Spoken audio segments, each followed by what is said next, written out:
Hello. Hi. Hello, I put my camera on. I was just preparing. So, you're a bit early actually. Yeah, I thought, especially with internet, I just need to make sure that I'm here on time. So, how are you? I'm good. I'm good. I can't complain. I'm actually in St. Martin right now, Okay. Okay. escaping the lockdown for a few weeks. So, But I'm good. how is the weather there? Amazing. Hot, actually. Way Mm-hmm. too hot. Actually, I really wanted to experience snow. Like the first time I'm not in the Netherlands in February and it snows beautifully. So, Mm. Yeah, indeed, there's a lot of snow still nowadays, but it's starting actually to melt a little bit on the roof. I mean, of the oh, okay. buildings. But there is still a lot of snow in the streets, and people are walking, skating as well in some canals. I saw. Yeah, I saw. But yeah, St. Martin. It's been a long, long time. I've not been there actually. I've been there three Oh, times. oh, really? Yeah, but on the French side. Yeah, of but course. uh, One but island, one island. yeah, this one island. But yeah, I was more often in Marigot and Anse-Marcel on the north. Oh, So okay. there I am. And yeah, of course, I spent a good amount of time in Philipsburg as well, yeah, the south part, obviously. Yeah. I had to actually go to the French side to do work because sometimes I have to connect via like a secure website and they recognize the French side as EU, so I can log in on the French side but not the Dutch side. Ah, but what? Yeah, yes, something that I wonder. I mean, if I remember a long time ago, there was something like it was in at the time of Treaty of Amsterdam or something like that. Apparently, when the EU member states had to list all their overseas islands in the treaty, if I remember well, France included the French part, but the Netherlands forgot the Dutch part, right? They chose not to, so none of the islands, the former colonies, are a part of the European Union. So the Ah, Dutch Caribbean is not a part. The French, so that's why if you go to St. Bart's, go to the French side, you're part of the European Union, but but Dutch island isn't. but why? I have no idea. You have to ask the Dutch government. Okay, because that I remember very well, huh? That only the French part was in the hmm treaty. It's I part of said, the okay, European Union. But okay, even that, the EU does fund a lot of projects on the Dutch side, okay, so yeah, it's still yeah, there. okay. Well, that's strange. Yeah, like you Um, cross the border in a completely different territory. Not even a border; it's just like a monument. yeah, it's monument. I know on the road, on the when you go on the top of the hill and hmm by car to go on the French side. Yeah. But indeed, and my very first time in the Netherlands was in Saint Martin, by the way. Mm. That was I was 14 years old, 13 years old, something like that. And indeed, and then the second time was when I was in Belgium. I had to go on a mission in the Netherlands in Alkmaar, if I remember well. And then I live here for 10 years now. But yes, Martin. Even once I remember that would be on the video, but I don't mind. When I was in Saint Martin, in Marigot, the priest, let's say, of the church over there, invited my family for a drink, and he offered me a big bottle of rum. It was bigger than myself, like, and it was very strong rum as well.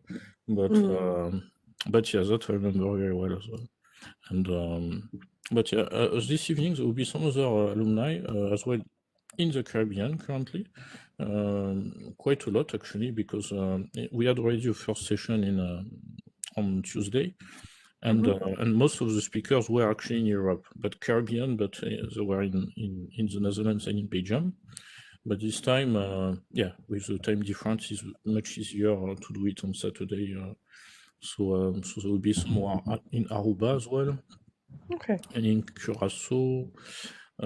Yeah, one is in the Netherlands, and then we'll be able to exchange a bit. Yeah. So you're working for Max HRM, right? Yes, I am. Yeah. And what is it as a company? Because I don't know the. It's a HR company, so they help and they really help Chinese companies establish themselves in the Netherlands. Hmm? So it's they do recruitment, of course, but also in corporations. They take over the HR department. We do visa handlings for people that they acquire, helping people come from China to the Netherlands, and also we operate in Germany, and then the Netherlands predominantly, and then they're branching out right now to Italy and Spain. But due to COVID, that was kind of a little bit on the back burner because they're waiting, of course. So yeah, it's a Chinese HR company. It's super interesting. And it's a growing company because I guess they want to expand to more countries, I guess, in Yeah, Europe. yeah, they do. Okay, that's cool. And all kind of jobs, I mean, for that as the HR It's operates. mostly white collar, blue and white collar, and across different different industries. So a lot of engineering positions, our legal positions come available, and HR, those things, and finance. Predominantly finance, legal, I think, and HR usually are the most commonly requested. That's very good. And as well, did you see any kind of impact with, for example, the Brexit, with suddenly maybe more Chinese who wants to work in the continent rather than in UK, for example? Actually, that was actually more for expats, I would say. So more not for companies, but for candidates that when we had to recruit, we also recruit for English positions, that they were a little more apprehensive to join on to go to England because they were unaware of the Brexit changes, but not really on the companies. I think most Chinese companies were very calculated, and a lot of them based themselves in Germany and the Netherlands, anyways. So we didn't see that much of a difference in terms of company as yet. Okay, great. So we have a second alumna who is joining progressively because you are a bit early, both of you. So hello, Miss Bedoya.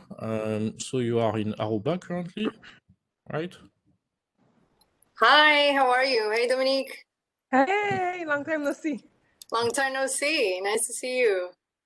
So yes, I think you are from the same cohort, right? No? From where? Sorry? From the same cohort. You graduated at the same time? Yes. Right? Yeah, Yes. same class. Same class. Okay. I'm joining from my from the computer of my work computer, so that's why you see the UNHCR logo. Yeah, no So. problem. No problem. I see as well Amir. Hello, Amir. So and as well Melanie. Yes. So Amir, you are calling from Aruba. Aruba as well. And Melanie? I'm also coming from Aruba. Aruba as well. Okay. Free Aruba, once in Martin. So that's good.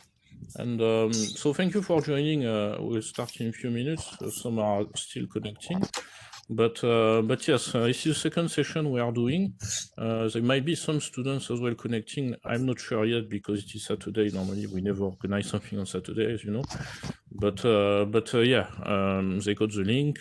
So and as well it will be recorded, so they can watch a bit later the conversation. So hello, Vasilena. Hello. Welcome. So you are in Aruba as well, right?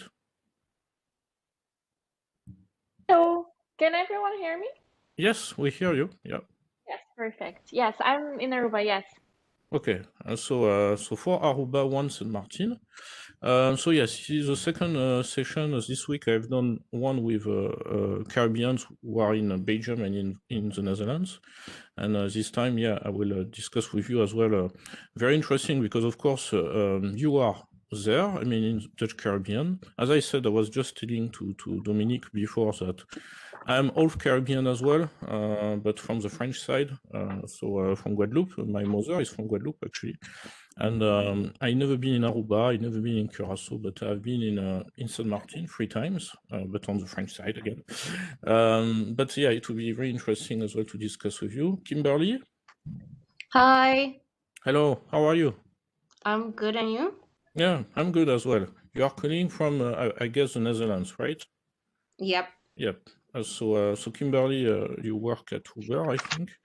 So all the others are calling from the Caribbean at this moment. So thank you again. I think still one will be, yes, one possibly will be connecting. So yes, I already had one session. So this time I will discuss with you about how it is to work, to live over there, and of course that you could give maybe some tips as well to the students who are coming from the Caribbean or are thinking to go to the Caribbean for living there or to work. So first of all, I would like to ask you first, let's say, a story of your background. First of all, yeah, what did you do before coming back, and some of you, or after graduating, and as well, why did you decide, let's say, to stay in the Netherlands for Kimberly, for example, or to come back already in Aruba or in Saint Martin? So maybe I could start with Dominique, maybe.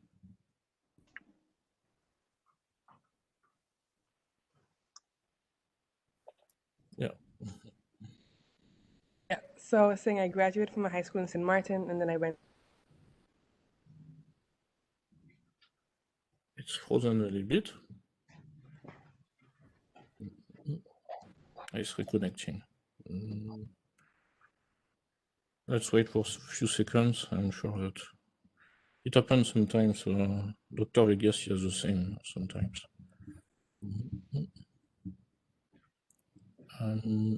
So just to tell, Dominique is in Saint Martin since the start of the lockdown, I think, but she works remotely with a Dutch company, a company based in the Netherlands, I mean. So, well, maybe I can ask Amir in the meanwhile until Dominique. Sure. Yeah. So the question was why I moved to the Netherlands in the first place? Your background since you graduated, let's say, and after, okay. Of course. Yeah. Well, since I graduated, I did my 1-year master in Maastricht, doing the forensics, criminology, and law master at the Faculty of Law in Maastricht, and unfortunately, that was cut short because of COVID. I think exactly a year ago in March, before the first lockdown, I ended up coming back to Aruba for 2 weeks until COVID is over, and I'm still here. So it's working out fine, and I'm enjoying it so far. And how do you cope with the time difference? I work for a company based in Aruba. In the beginning, I did have to wake up for classes at 5 in the morning. I took some exams, I think, from 3 in the morning till 6 in the morning. So that wasn't the best, but thankfully it was for only a short time. Okay, that's good. Carolina as well. Yes, so I am from Colombia, but I studied here in Aruba. My parents came to live here in Aruba for quite some time. I went to school, and then I went to Tilburg to study HBO Rechten, which is Dutch law. I didn't like it, and so I decided to go after a year to The Hague, and I graduated from the Bachelor's of Law, and then I went to Maastricht as well. I did 1 year the Master's in Globalization and Law. I was mainly focusing in international trade law, international investment law, and then I got tired of the weather in the Netherlands, and I decided to come to Aruba. I was supposed to do an internship. I wanted to do an internship in an insurance company, but it was not possible at the end. And then I started looking for internships. I wanted to do some internships before going into the field, and I couldn't find any. But one day I woke up, and then I checked international institutions in Aruba to do like an internship, and then I found UNHCR, United Nations High Commissioner for Refugees, which was quite a surprise for me because I didn't know at all that UNHCR existed in Aruba. I thought it was maybe like a spam or something. So I went the same day with my CV, and then it turned out that there was a UNHCR office. I was in shorts, like a beach, in the beach, how do you say, clothes. And then the head of office was there. She interviewed me right that moment. That was on a Thursday, and then on Monday, I received a call telling me that, hey, do you want to join us? You got the internship. So yeah, that's how it started. And I continue working there. I'm almost working there for a year. So I did my internship for 3 months, and then I continue working with them. Okay, very good. So now, Dominique. Sorry, my connection broke. So No problem. I was saying I came to the Netherlands. I did my 4 years at Haagse. And during my internship, I started by Max HRM, so the company I work at now. And after my internship, they asked me to join. And I became the legal counsel. We do primarily immigration law as well as helping Chinese businesses start in the Netherlands and helping, of course, with our payroll agency in Germany. I'm currently doing my master's at Utrecht in law and technology, so kind of transitioning into more of a niche field. And as well as I work here, and I'm currently in St. Martin for a few weeks, and I help my father with his company and doing legal work here as well. Okay, very good. Melanie. Hi. So when I finished my bachelor's at HHS, I was still interning, or my internship continued at Gender Concerns International, which is basically they promoted women's rights throughout the MENA region. And then I started my master's at Maastricht in February. I did globalization and law, specializing in human rights. I did not physically attend school because my duo had expired, so I did everything online, which was interesting. After that, I graduated. I worked for a year at Tesla in Tilburg, and then I decided to come back home because I missed home. Okay. Vasilina. Yes, hi everyone. My name is Vasilena, and as you can see, I do reside and live in Aruba, but obviously from my name you can tell that I'm not from here. I'm originally from Bulgaria, and let me tell you a story how I ended up here in Aruba. So I studied in the Hague University with I specialized in international and European law, with primarily focused on IHL, international humanitarian law and human rights. I conducted quite a lot of internships actually when I was living in The Hague. I interned for the Bulgarian embassy, for the legal department, also the International Criminal Court, at the Office of the Prosecutor. And after that, I started my master's in Maastricht University. I also did globalization and law, as someone already mentioned, but my specialization was in human rights. And after my master, I completed another internship at the legal department of the Organization for the Prohibition of Chemical Weapons, again in The Hague.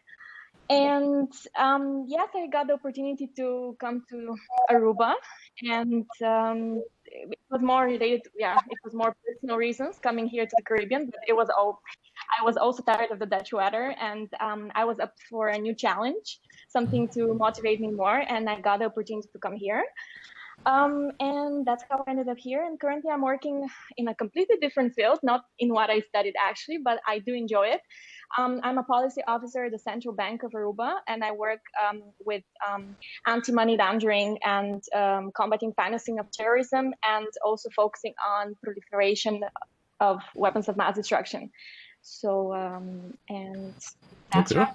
And also interesting, I also, as Carolina, I believe, mentioned, I was here actually in Aruba for maybe 9 months before I found the job that I'm currently employed at. I also applied for a UNHCR, by the way, and I was about to get hired, but the only thing was that my papers, since I have Bulgarian passport, in order to work in Aruba, I had certain impediments on the way of finding a job, and I didn't have the proper documentation, so I needed kind of like sponsorship, for someone to hire me. And UNHCR, unfortunately, they did not hire international people, so they needed someone who actually have the residency. And unfortunately, I got to the interview. They approved everything, and we were going on with the interview, and then I believe it was the director currently here, the regional office at the UNHCR. He asked me, but do you have actually papers? And I was like, no, actually I don't have about that. And he's like, oh yes, unfortunately we cannot hire you. So and yes, but another opportunity opened, and yes, currently at the central bank, and it's been already 2 years, and yeah, a year and a half actually, and yes, I really enjoyed it. It's definitely something completely different from what I studied, but it's definitely a challenge for me, and I love it so far. Okay. That's my story now. Yes. And Kimberly, tell me. I'm also just like Dominique from St. Martin, but prior to going to HARSA, I lived in Aruba for 4 years. And when I graduated, my internship did just finish, and luckily I found a job as a legal assistant at Uber. So basically, on a day-to-day basis, I assist the corporate team with the corporate governance of the different Uber entities. In the midst of everything that was going on when I graduated, my fiance had medical issues. So that is my reason for staying in The Hague or staying in the Netherlands to cope with all that's going on. But through the midst of everything, hoping after COVID that I could as well too start my master's at Maastricht as well too, doing globalization and law. Okay, very good. So yes, indeed, the Maastricht and the globalization law master is very popular, I mean, in general, for many years. And as well to jump on Uber, yes, some alumni they as well started over there, even if they study criminal law, for example, etc. So now I have a question for all of you, because that is maybe the consequence of the first session I had, because the Dutch Caribbean that I spoke with on Tuesday, they told me it's very, very difficult to find a job. I mean, when you want to come back, for example. So, so how do you think it is? I mean, now, because of course some of you found actually the job actually, especially for indeed those who come from the islands and maybe one day think to come back and they see that it's very difficult. Some they mentioned on Tuesday that there are not enough opportunities, which I can understand, of course. These are islands compared to the Netherlands, but as well, they think there is a bit of bureaucracy and corruption is what they mentioned. So could you tell something about it, like how it was difficult, for example? Yeah, whoever actually could take. Yeah. I think it's I can start. I think it's actually incredibly hard to find a job. I am talking from personal experience and also from Aruba and what I have spoken with other people, including locals, people that studied in Holland and decided to come back in Aruba because they want to contribute with their knowledge and experience. It's incredibly hard. I think indeed what you mentioned is the bureaucracy, but also one thing I noticed is the lack of communication. That's major, I think, in my opinion, because for instance, when you apply for a job or for internship, you barely get any response whatsoever, or you get a response maybe after 3-4 months. It's really messed up. And even if you follow up on your application, you still do not get any response. So what I noticed is you really need to have connections. So that's incredibly important here for Aruba, especially. It's, yeah, as you said, maybe corruption has also an influence, but I think connections definitely, and social networking, because how I found my job, because one thing was the lack of the documents that I had for the work visa, but also I just approached different legal firms. I do not have Dutch background. A Dutch law background. Mine is completely international in European law. And I did get yes from 2 law firms here to intern, but I think one of the obstacles was the fact that I never studied Dutch law, and also my Dutch, I do speak Dutch, but it's not at the level of writing official letters and memos in Dutch, etc. So, and what I did, I approached different legal firms. I actually requested them to have a chat with different lawyers. And I remember one lawyer, Chris Lejeune, he actually provided me with a few contacts from the commercial banks, including the central bank here in Aruba. And I just approached the banks, and he gave me specific certain names who to approach. And I just provided my motivation letters and my CV, and luckily it got in the hands of the right person, and that person who was working at the legal department at the bank provided the documents to the integrity department of the bank, where I could actually contribute, because it's pretty an international department. And yes, I got invited for the interview, and then I had 2 more interviews, including a test. Eventually, I got hired. But I did experience a lot of obstacles on my way. And what I noticed is, mainly the lack of communication and the lack of opportunities as well. For the other, do you agree as well, lack of communication, but as well, I remember on Tuesday they said you need to go to the people. You really need to. Absolutely. Absolutely. Because if you send an email, no one responds. You have to call their, in such an aspect, a little bit old school, you have to call or actually go in person, which is crazy. Yes, this was really surprising for me, but especially because I lived in Holland for 6 years, and before I was obviously living in Bulgaria, in Europe. And for us, I never experienced that, even when I was living in Bulgaria. So it was really out of my comfort zone, going and approaching people in person that I've never met. But yes, this is actually how it's happening here in Aruba. Yeah, I agree. Like, actually, because for a while I was looking for a position to transition back to St. Martin, and the job hunt in the Netherlands and the job hunt in the Caribbean is completely different. Also, like, if your parents, I'm not sure if anybody else can relate, if your parents give you advice, like, go to the people, ask them, because that's how they are used to job hunting. It's definitely being very proactive and actually almost bothering people to answer you or give you feedback. So I completely agree with you, Vasilina. And Melanie, what do you think? Chiming in with what everyone has already said, definitely bureaucracy and who you know is very important. Like, the current job I got is because my friend literally is in the company, so that's how I got the job. A tip that I would give anyone who is considering coming back, to maybe do a minor in Dutch law, just because it further strengthens your diploma. And just being a pain in the ass and knocking at people's door and be like, hey, I have a master's degree, give me a job. Like, it's 10 years outdated in a sense, but that's the Caribbean way. Yes, Caribbean way, Amir, do you think the same as well? Yes, but I do think that maintaining a certain level of a network is very important, even before you go to the Netherlands, as well as during your stay. So most people have told me that they have followed me through my 4 years, which I have no idea that they did.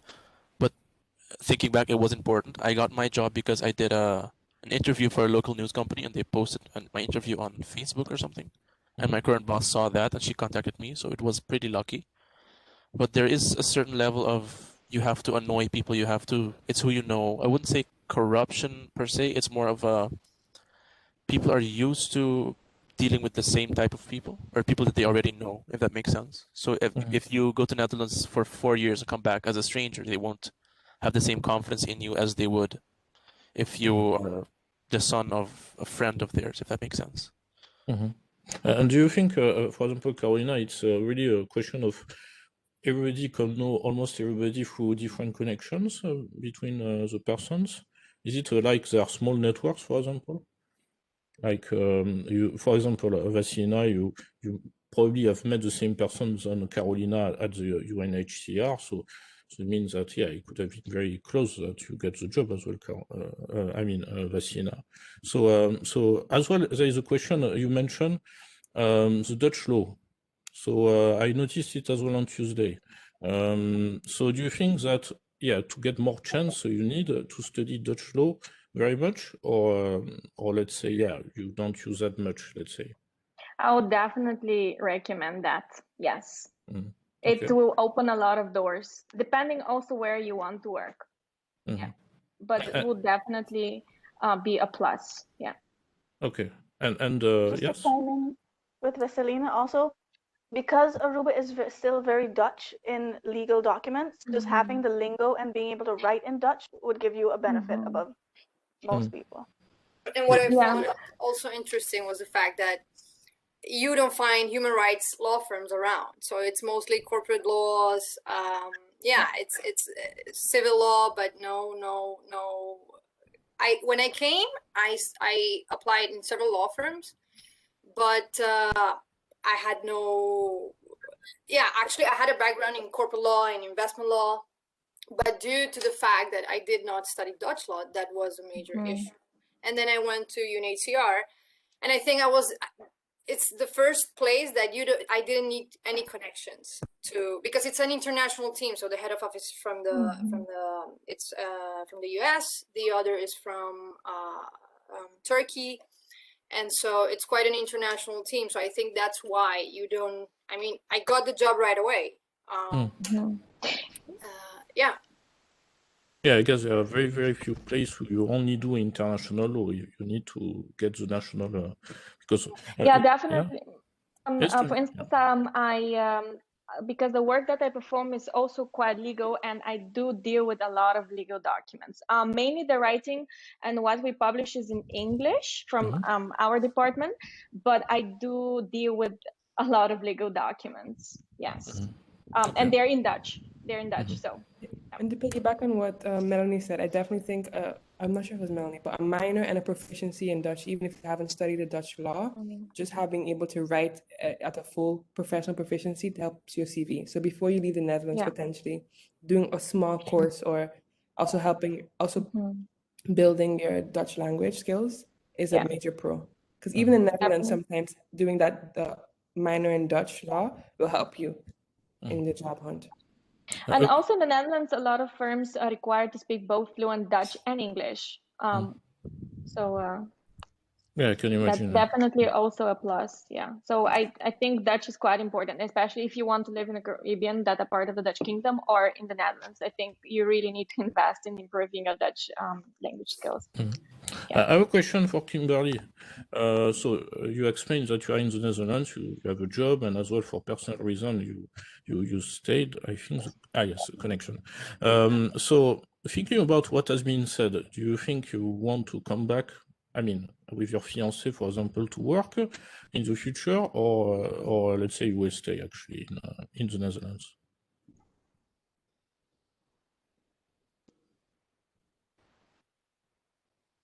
Back home because, you know, just like everyone else, I miss the sun and I miss the beach and like the warm weather, and it's tiring being around this coldness at a certain point. But I think for me, like with my experiences, at a certain point, I wanted to look for an internship back home. And I faced more or less the same issues of like, if you send your resume or you send an email or something, you actually need to like go and hunt down people and like bang on doors in order to like get responses and whatnot.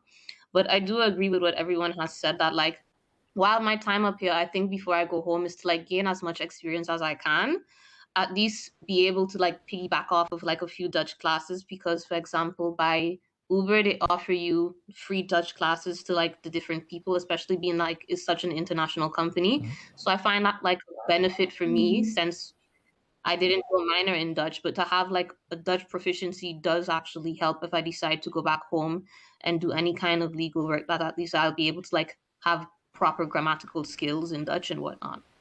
Okay, very good. No, indeed, I guess, especially for legal, as you said, but administrative, anyway, administrative procedures, papers, I guess everything has to be done in Dutch, and if you cannot handle this, it's difficult to get a job in Caribbean. As well, now a question that I gave on the opposite on Tuesday, but did you think for those who are in the Caribbean to stay and get another experience? Because I guess it counts, of course, the experience you got in Europe, I mean, in the Netherlands, to get your positions in the Caribbean, but do you think that in the future you would like to come back in Europe or in the Netherlands, or for you are settled in Caribbean and forever? For me personally, I do want to stay in Aruba for my contract is currently it's permanent, so I'm allowed to stay as long as they want me to stay and as long as I want to stay. But I'm planning up to 5 years maximum, and then I would love to go back to Europe, I think, because it's pretty given the current situation with COVID and how restricted we are with traveling, and how challenging it is to actually travel freely, and seeing my family, which is back home in Bulgaria. It's quite challenging. And yes, I when I was living in Holland, actually, because it's like just 2 hours flight, it was very easy to go back home. But now it's I haven't been back to Europe for already a year and a half, almost 2. So yes, I would love to go back to Europe. Yeah. Yeah. But Melanie, maybe. Yes, I would definitely love to go back to Europe. I basically did 10 years. I lived in the Netherlands, and even though Aruba is home, you kind of Europeanize, I guess. So there's a part of me that misses Europe, and just the general access to knowledge is better. So I would not maybe settle in Europe, but I might go back, take some courses, or maybe go back, work a few years, come back, kind of have a up and down, if COVID allows, of course, because you never know. Dominique? I should really want to move back home. Definitely, I think after I've gained a little bit more experience, and it's always in the cards. Caroline? I don't know. I mean, I will be open, of course, to options, but one of the reasons that I moved to Aruba is that I got a bit fed up with the system, in the sense that I felt that you did not have a life. Like, your life was like, time was super, oh my God, I need to get into the train, otherwise I'm going to lose the train. I need to be on time, otherwise they're super strict with that, which I love that at certain point because I like punctuality.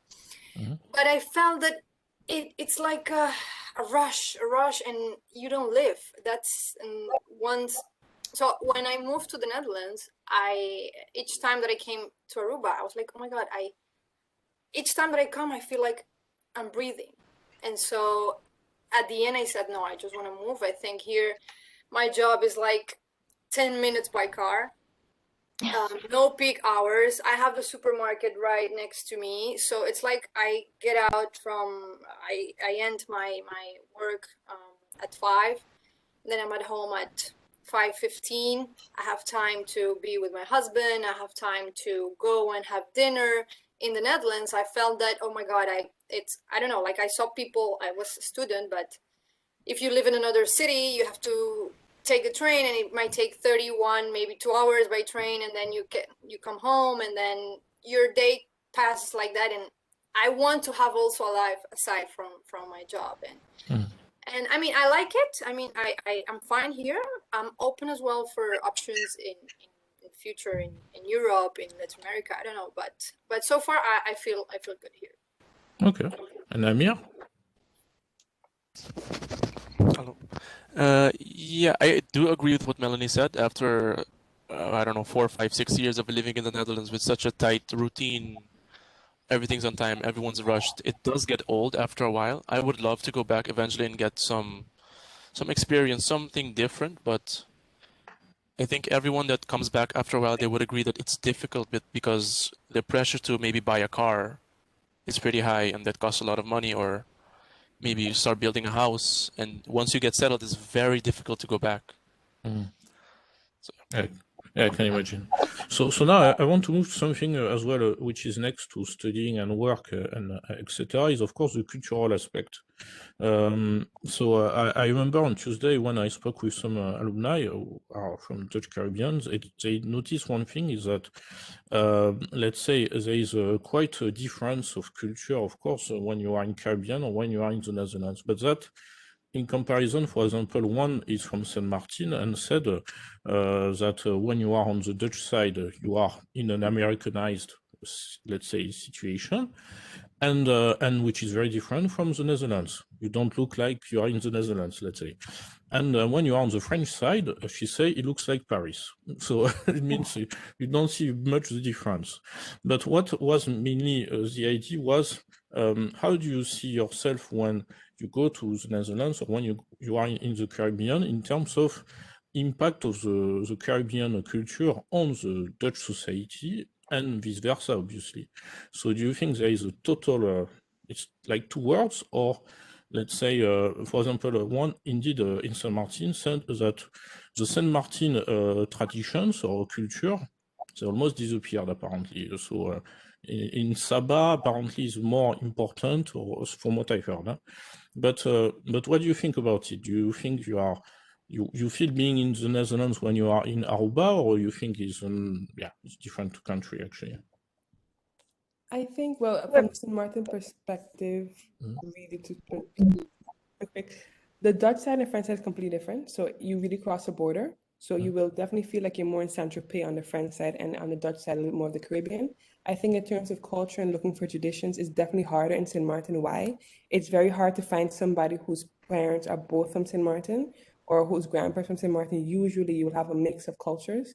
So personally, I'm Surinamese and my dad from St. Martin, and you will mostly find at least that one parent's from a different culture. So it's a blend. So although you may not find pure traditional St. Martin cultures, is because it tends to be in the house already a blend of cultures. And it's definitely very Americanized on the Dutch side, but I would say much more Caribbean in certain areas and certain aspects of how we function, how we are as a people. So you have to look for your culture a little bit, but we of course everything is ingrained. So we celebrate Valentine's Day, which is not a Caribbean culture thing, but it's a worldwide kind of celebration. So you have to look for your culture sometimes. Melanie, what do you think? Yes, coming back to the issue of culture, Aruba is very Americanized. We're almost like, I would say almost like America's little baby daughter or something. Like we celebrate Halloween, we don't have Halloween, we have Thanksgiving. We're not, it doesn't make any sense to me. But we have our cultural things that are still prevalent. But one big thing that I noticed personally from cultural shock was like, coming from Aruba and moving to the Netherlands, you have this kind of relaxed way of life. So like, yeah, I'll be there. I'll leave my house at 5. I'll be there at 5:15, and then you have to leave at 5:15. And then having lived in the Netherlands for 10 years, you're like, no, I have to leave at 5 because I have to get the train and be there at 5:35 because if I'm 5 minutes early, that's still late. So that kind of mentality is shifted. So now I'm on time here when I meet friends, but when I'm in the Netherlands, I'm still late. So it's kind of like you can't win. And also bureaucracy. So I got used to the simplicity of sending an email and getting a appointment and just showing up and being on time. Whereas on Aruba, you send an email, you get no reply. You make an appointment, it's 2 hours late. So that readjusting thing remains a fun part of having that. Definitely, I agree with you, Melanie. I had the same issue with with sending an email or making an appointment, and then it's 2 hours late, and you have to, or if you have to go to an institution to obtain a certain document, for instance, you have to wait, or if you go to the doctor, even though you have an appointment, you still have to wait. And for me, that's really a waste of time, especially if you have like a very strict schedule. But again, it's an adjustment. So yeah. Okay. Carolina. Yeah, definitely. Definitely. I think that's one of the aspects that I kind of liked about the Netherlands, that everything was on time. Actually, adjusting to the email thing was a bit of an issue because, of course, being in Aruba, you needed to go and talk to the person. So you knew that something was ongoing. While moving to the Netherlands, I sent an email and I was like, okay, are they going to see the email? It was always like this thing, like, oh my God. I remember when I moved to Tilburg, that I was supposed to get my apartment. Everything was by email. And I was like, is this a scam? Because I haven't seen the owner of the apartment. It was a bit of an issue. So, but no, I got it. And then I was super surprised. Like, oh my God, I cannot believe that everything runs so smoothly here with emails, which is not the thing here in Aruba. But yeah, adjusting it. And I decided that I wanted to live here. So it's just a change of mind. And so at the end of the day, it's our choice to live here, so we need to adjust. That's what was my point. Yes, and if you don't like it, if you don't like it, Netherlands is always there for you. You have to get used to it. Yeah, because so sometimes I'm kind of okay, but why don't we try and change the mentality here? Like, it's such a small island. There are so many professionals. Most of them come from the Netherlands. Why is it so difficult for Aruba to just change a bit their minds? But I think it's culture. Like, even, I don't know if you guys, yeah, but I think it's also the fact that I feel, and I heard some friends of mine saying that coming back, people don't see you. There's always like this type of, oh, he or she came from the Netherlands, and they think that because they studied, they, you know, like there's this mentality of you're here, but I live here, and you know, I know my thing. Like it's sadly, it's very sad, because I think if we were all open, if we are all open to, you know, to grow, the island will grow. But I think that's why we have so many issues here in the island, because the mentality is super closed. Okay, yeah. Amir. It's definitely not a secret that Aruba and I think most Caribbean countries are years behind Europe in the sense of automation and just the basic things that you take for granted in the Netherlands. I've been trying to open a bank account for 3 weeks already, and I still haven't gotten an email back. So, yeah, that's frustrating. In terms of the mentality, it is unfortunate that because it's such a small place and everyone kind of knows each other, criticism is interpreted more as a personal attack instead of professional. How can you change yourself? How can you change something? And for I guess the traditions, I hope that the old mentality would die with the old generation, because still you are getting more and more young professionals, more people that are educated, and that political favoritism will eventually die away, I hope. And it's also important to say, I don't think I mentioned it before, that it's not that there is a lack of opportunity on the islands, it's just that most openings are internal before they are external. For example, I've been told about some positions a month before it's posted on social media or to the public. So that's where that network is very important. Okay. I have a question as well with Kimberly, which is a bit different because she's in the Netherlands. Being from the Dutch Caribbean, and something personally I noticed, because I am as well, but from French Caribbean side, in the Netherlands, do you connect with, of course, other Dutch Caribbeans, and let's say, are there associations, are there let's say events as well, cultural events, which help to make connections and to network, obviously.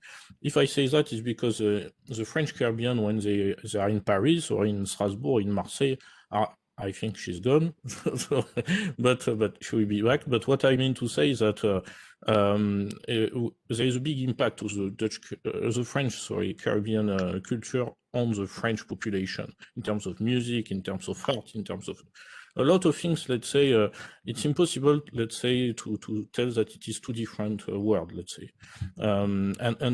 So when you were for the others in the Netherlands, did you think that, let's say, it was easy to make connections as well with other Dutch Caribbeans, or you were not looking for this actually?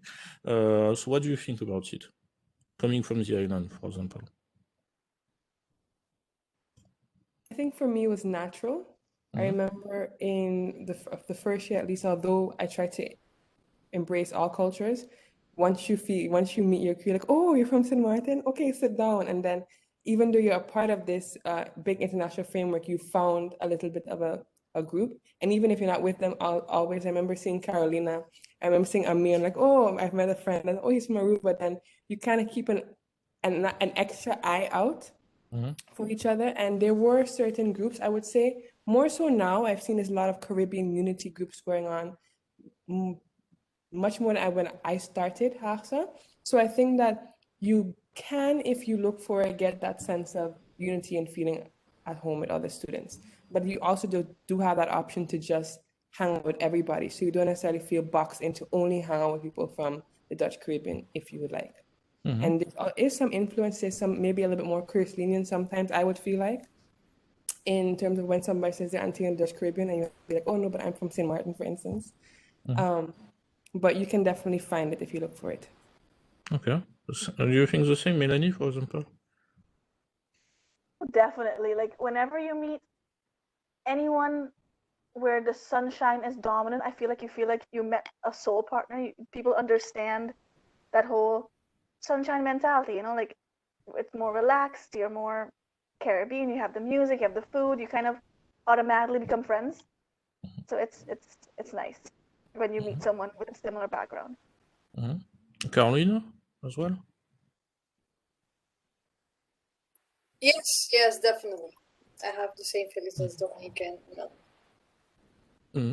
Of course, the question, which is a language that we do not speak in the French Guadeloupe, let's say, which is Papamiento. Do you speak Papamiento time to time, or you understand, or you did you learn, Vasilina? So, Sì, mi trovo più papamento antichi, sì, un po' comprende buon tambe.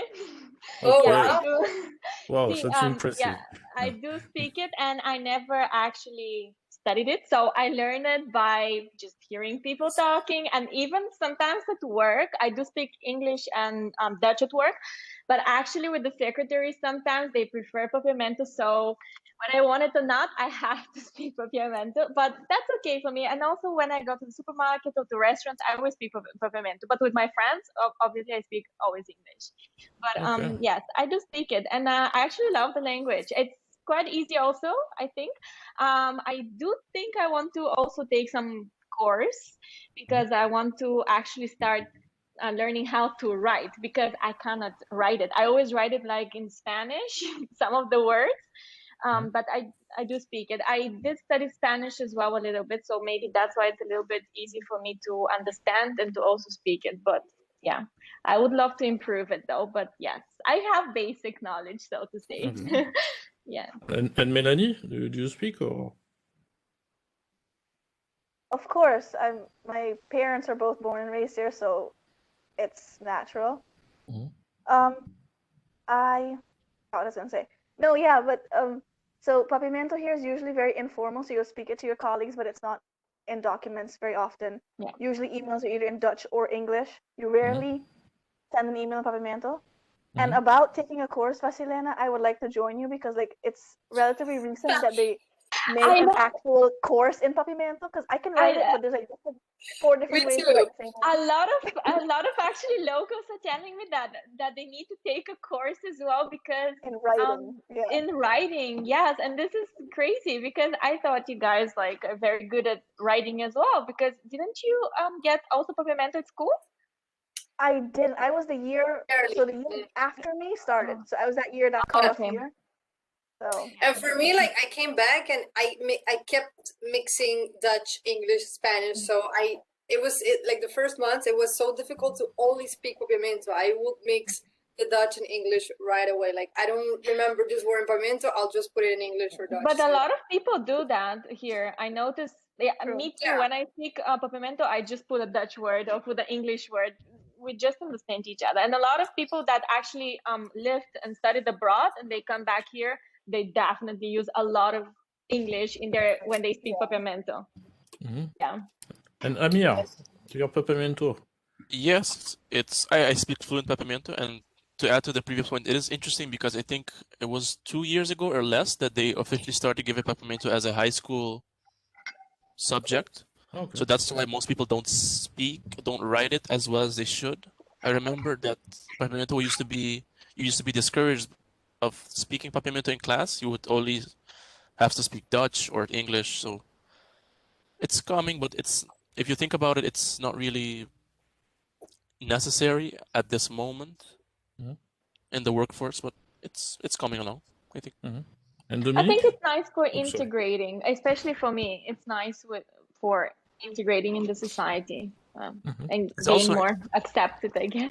Yeah. It's also interesting because I spoke to a professor of Papimento a few weeks ago, and he told me that because it's such a young language, it's constantly evolving.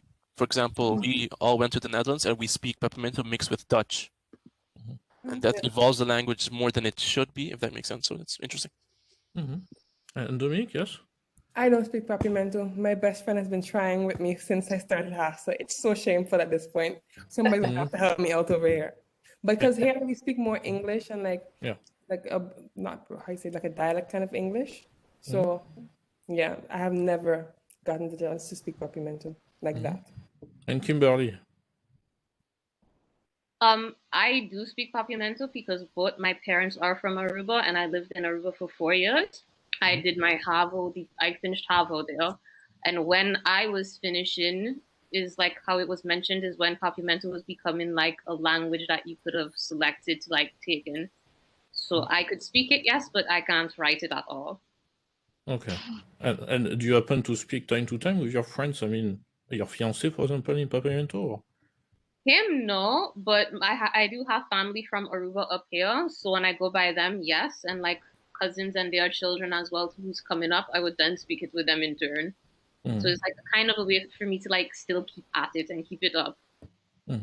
Yes, just for you to know, the first time I heard someone speaking Papiamento was not in Saint Martin, but in one in Saint Barthélemy, actually. And in Saint Barthélemy, the driver of our taxi, I think, he starts speaking to my mother, and my mother say, "I don't understand that." Because we speak French Creolish, which is very different because it's based on French, actually. But I understand French Creolish because when my mother gets angry, she speaks Creolish to me. So I always, and even my family over there in Guadeloupe, they speak Creolish to me as well. But I reply in French because I cannot spend too much time in France. And but yes, and for the rest, yes, I had one question as well. Yes, for traveling. Because obviously we are talking about a place where if someone goes to work, of course, the idea as well is to discover the rest. So, for example, Vasilina, have you been to other islands? Have you been traveling to the rest of the Caribbean or not at all yet? Unfortunately, I haven't. No, I haven't traveled yet. I did go once to Curacao because I had to change flights, and I believe Bonaire as well, but I never actually stepped out of the airport. Okay. Yeah. Okay. Yeah, and then COVID happened, and yes, I haven't traveled ever since.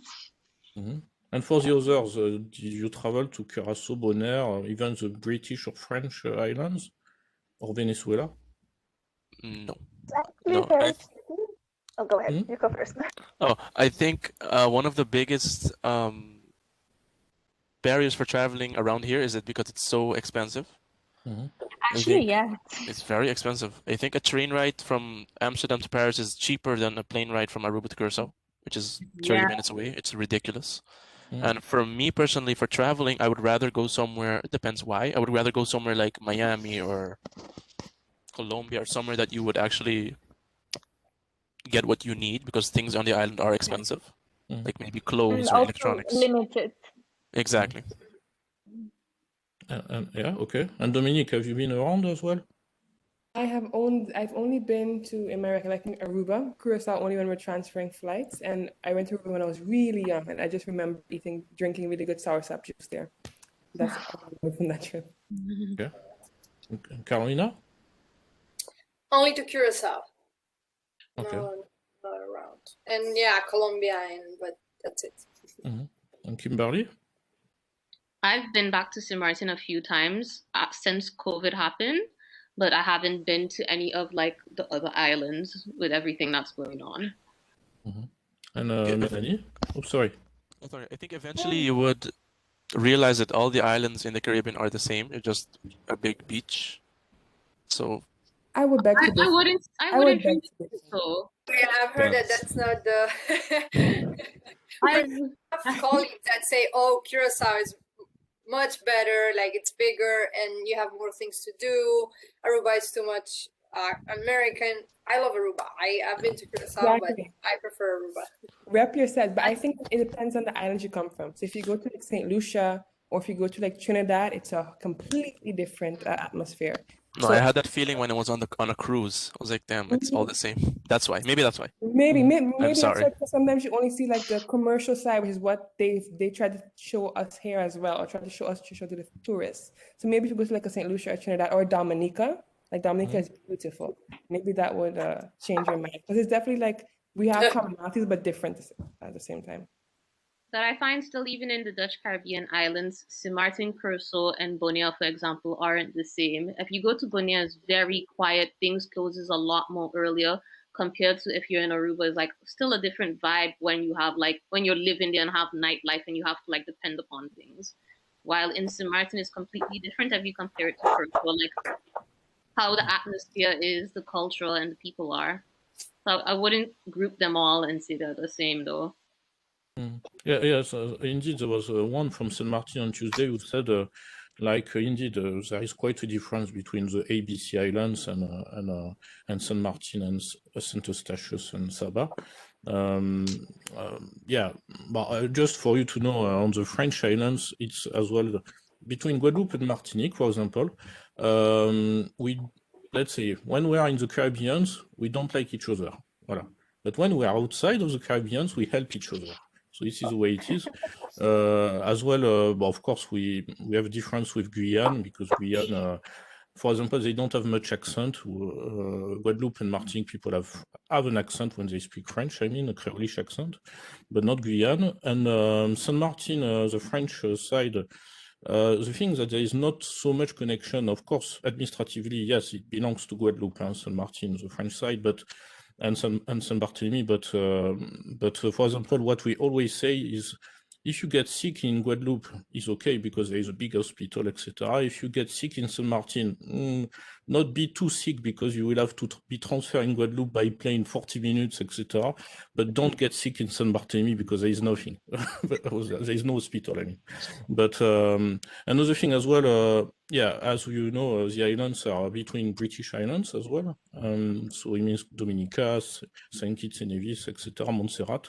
From my house, for example, it was possible to see the volcano in Montserrat many years ago. And usually, as it's like the Dutch Caribbean, this is not independent islands from France, I mean, and for you from the Netherlands. When independentists, they ask, and they ask every time, of course, after every election to get the independence from France, people, they say, yes, but if you want us to become like the British Islands, because British Islands don't get any help, financial help at all, from UK. They are really on their own. Even if Dominica is beautiful, Dominica is very, very poor. But France send a lot of money, and they say, if you want us to become like Dominica, of course we can get the independence. But most of the people, they say no. Finally, we prefer to remain French, just for the financial aspect, of course. But yes, from my perspective, I can tell I've been in Saint Martin, Martinique, and Guadeloupe. They are very different, the islands. First, in Martinique, you have snakes, and there is no snake in the North Islands, because apparently they came from South America a long time ago, the snakes, and they stopped until some islands, and the North Islands they don't have. But you don't have snakes, I guess, in Saint Martin, Dutch side. No, yeah. But in the south of Caribbean, there are snakes, like Martinique, Barbados, etc. But yes, so it's, and as well, for example, Barbados is very old-fashioned British style. So my mother, she learned English there, actually, before going to Europe. And it was really like the end of the 19th century when she was there. I mean, the style of living. But yes, so one thing, just to come back to the very, very first topic when I spoke with Dominique. So from what I understood, these islands are not in the European Union? Is what? Kind of? Like, they're overseas territories. Yeah, but they are not in the European Union. I mean, according to the directly, but we do get benefits somehow. So let's say, not funding-wise, if you're writing a grant or you want funding for any kind of project, we can apply to the Netherlands for European grants. Okay.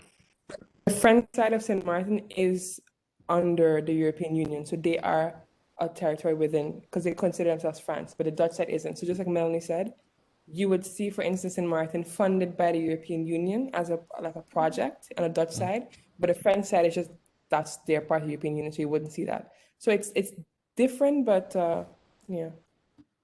Okay. Yeah, because indeed I mean, as a French person, I was very surprised when I went the first time in Saint Martin, and I got to know that on the north it was European Union, but not in the south. And even in France, we are thinking that the Dutch forgot to put the name of the islands on the treaty, but actually it was not forgetting. No, they did not forget. No, but yes. So yes. On one thing before, of course, because it's already a long interview. If some students who are from the Dutch Caribbean would like to reach you for advice, would you be okay that we share the contacts with them, of course, on request, and we will tell you, of course, who would like to talk with you? Because one thing I noticed, and because a long time ago when I started in the law program, 10 years ago, my first tutees, some were from Saint Martin, from Aruba, but I noticed that only a part of them, they finished the studies. And did you notice that some students actually, they finished the studies, but they didn't get the job? And they didn't get the job because they didn't have the financial support. And they come to the Hague, for example, they study some corporate law, but it's not always to get actually the degree, but mainly to know the law itself. And one indeed of my duties is said I just do 1 year, 2 years, and after I come back, I take the business of my parents. It was Segway, I think, for tourists. Did you notice this, that some students, they do not finish, or it is something pretty marginal? No, definitely. Like, I've noticed a lot of students, not particularly just to get experience, but just the cultural shock of moving to the Netherlands. Like the first year, 2 years is very hard. Like, I personally experienced depression in hindsight. Like when I was going through it, I didn't realize it was depression. But just the difference in weather, the difference in how people communicate, how general public is very shocking to our cultural heritage and our general way of living. So a lot of people just tend to go back just because they can't adapt, or they feel that they can't adapt. Yeah. I think for you guys that coming from the Caribbean islands, it's completely different world in general. Yes. It's like it's absolutely, I can imagine like how hard it could be to adjust. No, I would agree. Like the first, I would say the first 2 years are like the hardest to adjust, not just to like weather, but to adjust to everything that's going on, to adjust to housing, to adjust to trying to make new friends, and adjust to like having a scheduled routine and scheduled items. And I think that's the reason why like people normally would quit and go back. For most of us, like sometimes kids just go back around December time when they're homesick, and then they're like, you know, they really can't take the pressure of being this far away from being from family, because it's not like a cheap foot that if you miss home that you could like catch a 1 hour flight and come back. It's like a lot you put into it. But I've known a few students that came from the Caribbean, found it was too hard to adjust to like life here, adjust to having scheduled items, and adjust to the way how things are. And they were like, this isn't for me. And before they end up in debt or rack up in bills, they would prefer to go back home. Yeah, I understand. And I also think sometimes, I'm not sure how it is in Aruba or other islands, we get a list of studies you can choose from to be able to go to the Netherlands. Funding. And exactly. And then sometimes they just choose random studies or just what they think they would like, because well, from my experience, the career guidance here is a little bit lacking. So then when they go to the Netherlands, they do the first year and they're like, this is not what I want. So they get demotivated. And then they switch studies until they find something that resonates with them. So I think that's also an issue. It happened to me as well. Like, sorry. Yes, please continue. Please. I initially went to do economics teacher because I thought, you know, teaching, vacations, great. I'm all right at economics. I got there and I hated it. I legit hated it. So I stopped, and then I found Haagse Hogeschool, the international law program, and luckily that fit better with what I wanted to do in life. But coming back to what Dominique said, we are guided very poorly before we leave. So imagine you're in high school, your mom does everything for you, or at least in my case, I would have to do laundry and that's it. And you're thrusted into this giant city life where you're basically fending for yourself. You have to find your food, figure out how to get housing, figure out how to hop a train, and all this kind of stuff. And most kids don't know how to deal with that. They don't. And they just rather go home and yeah, and I would do money management is one thing as well too, because you come up, if you leave with like one of the islands as well too, you get some assistance. But then when you start to get that financial assistance, you're like, oh my God, I've never like had to pay bills back home or like adjust to like scheduling like what I need to spend on. So I think a lot of issues that some students have is like just seeing that amount of money and like blowing it off and forget that, you know, they need to manage that and make ends meet till next month and pay all the bills and make sure that you have enough for like food and for like the regular things to like go on with. Yeah, I think for me as well, I'm from Europe, but it's Eastern and Western Europe. There is a big difference. Even for me, going to the Netherlands was extremely challenging. Also because I had to sustain myself. So I did not get any money from the government, not from my parents. So I've been working since year one at the Hague University. I was working part-timer. And at the same time, I had to deal with starting a new program, international law, and also my English wasn't as good as it's now, so I had to improve also my language, and it was incredibly challenging, and also getting accustomed to the lifestyle, the Dutch lifestyle. So I can totally relate to that. And I think an idea maybe also is that sometimes there's only so much that the high schools can do here, and sometimes the government can do. So they rely on the students being self-sufficient and the parents being able to kind of fill in that gap. But sometimes some parents have not gone to the Netherlands, or sometimes they went to the United States, because that's also an option to go study. So it would be helpful maybe if past alumni or even the schools would help check in with students during the year and how they're doing with the budgeting, how they're doing with feeling, how their mental health, just to be able to have that continuous ongoing conversation. Because sometimes it's as if, for instance, when I came, they help you set up in the first week or two. It's like, okay, we gave all this information, do what you need to do. And it's like, for some students, for me, it's easier to manage because you speak the language, you're not daunted. But if you are somebody who's never been out to the Caribbean, you are put in this city that you don't know, given this amount of money, this amount of bills to pay, this amount of things to do, and nobody checks in with you after, and your lifeline is 9 hours away. It's difficult.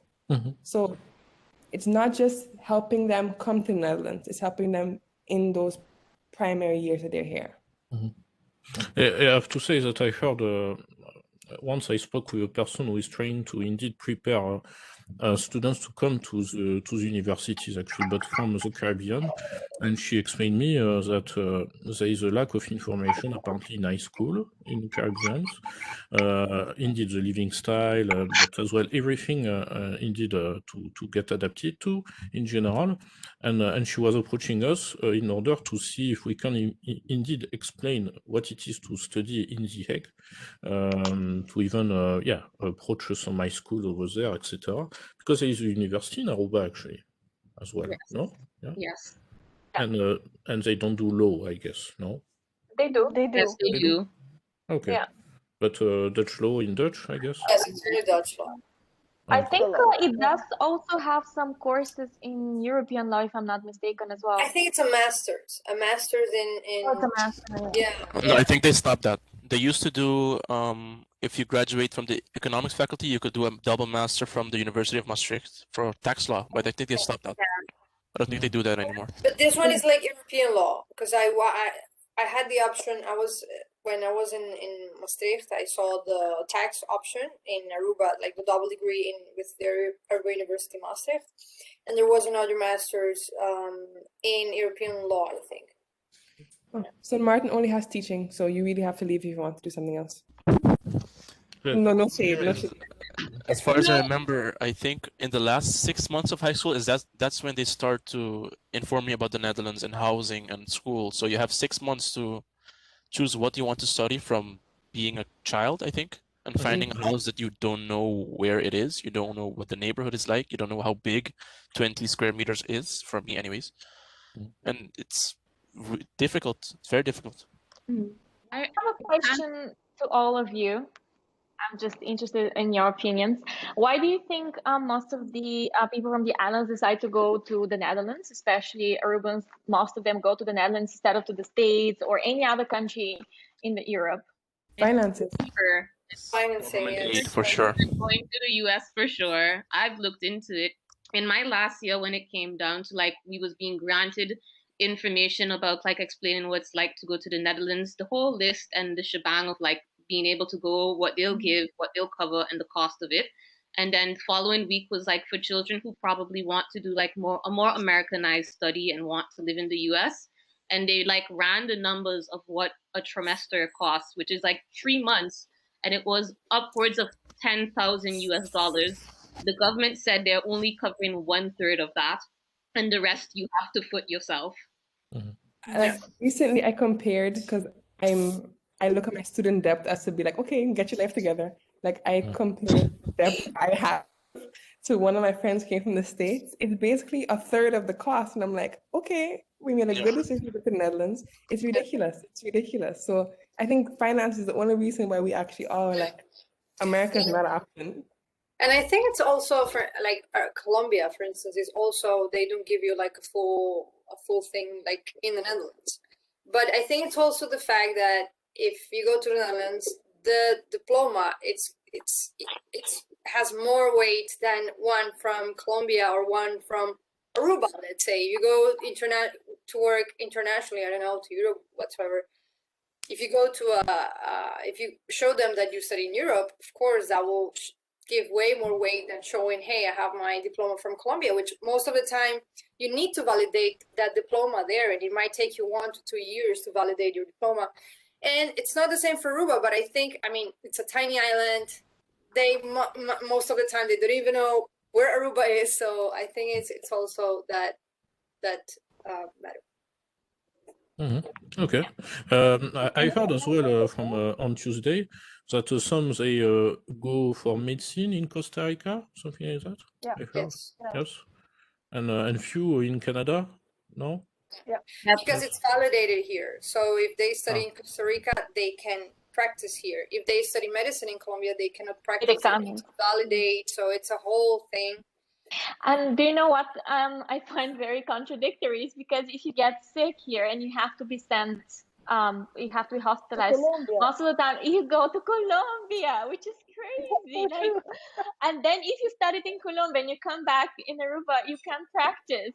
Like, how? Why? That's what I say with the Aruba mentality, that it's super close. They don't.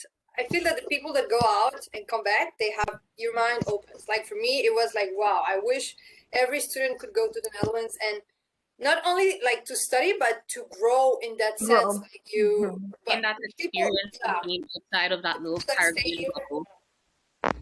Yeah, I think that's the only thing that the government of Aruba really copied from the Netherlands, is that they would give you 2 paracetamol and send you home to die. Yeah. Okay, I see. No, but yeah, it's something I understood. There is on one side the American, let's say, way. I mean, for what happened after high school, or the European way, let's say. So I think in Bulgaria you have something like European Union or Moscow, something like that as well. For most of the students, and for the French, I can tell you, it's just Paris, because you know, French don't speak English, huh? So going to few of them, they go to Canada, some of them, but and for medicine, so yeah, Paris. But if we get very sick, sometimes they ask to go to Cuba, because there are very good doctors in Cuba as well. But except that, yes. So one thing I wanted to say before closing is that, you know, normally without COVID, with a budget, this kind of meeting would take place in person, actually. And I can tell you that there was one colleague of mine, not in the law program, with alumni coordinator. Maybe you have seen his name. Sometimes Jan Hertz. He's Dutch, and he has been traveling around the world for alumni meetings. And he has been in Aruba, let's say, having a meeting with former students from the whole university in a hotel next to a swimming pool with cocktails, etc. But I wish I could do that. Yeah, he has the best job in the university. He was known for that. But yes, I hope that the next times, of course, we could have meetings indeed maybe over there in the islands. But in case you come even in holidays in The Hague, for Kimberly is okay to come to The Hague, let's say, don't hesitate to make a stop at the university to see your former lecturers, your former professors. I know that some alumni, even if they are in United States or in Africa, when they come to The Hague, they come to the university as well to knock at our doors. So our offices are still in the same building, did not move. But yes, don't hesitate, because your former professors, of course, will be happy to know what you are doing, etc. Of course, if you come in middle of August, you will not see anybody at the university, but in the rest of the year, yes, and after the COVID, of course. But yes, it was very nice to talk with you and to exchange, and for me, because I have a bit of background from the same region, but I hope as well between you, because now you know each other more than before, even if you were in the same cohort. In Aruba, don't hesitate, of course, to connect between alumni from the law program. Another thing as well is that we'll start, after a few meetings like this one, creating alumni ambassadors. So alumni ambassadors would be those who are attached to a particular place and who could, let's say, give advice or connect with other alumni. And as well, when faculty or students would come in the region, would be able to set a meeting with all the alumni. So it's something that we are, let's say, preparing, and we do it for the whole world. So, but you will hear about it, and probably some of you, yeah, you will maybe be interested in becoming an alumni ambassador. So that's all I could tell for the moment. Thank you to all of you. Here it is dark night and snow, of course, and over there it is the afternoon, I guess.